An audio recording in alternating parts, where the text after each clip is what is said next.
Komisioner KPU RI Firian Aziz mengatakan PT Adi Perkasa Makassar mencetak surat suara untuk Provinsi Gorontalo, Bangka Belitung, Maluku, Maluku Utara, Nusa Tenggara Timur, Papua, Sulawesi Barat, Sulawesi Tengah dan Sulawesi Utara.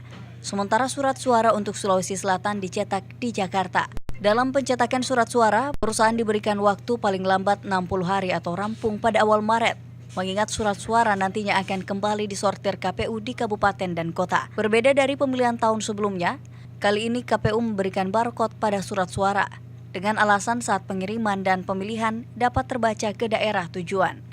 Untuk di sini kurang lebih 78 juta lembar surat suara yang dicetak untuk 8 provinsi.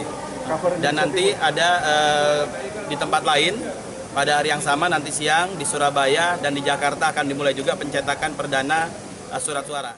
Diketahui PT Adi Perkasa Makassar merupakan salah satu dari 6 perusahaan percetakan yang memenangkan tender lelang pencetakan surat suara. PT Adi Perkasa Makassar bertanggung jawab atas pencetakan 8,2% dari total surat suara pemilu 2019 di seluruh Indonesia.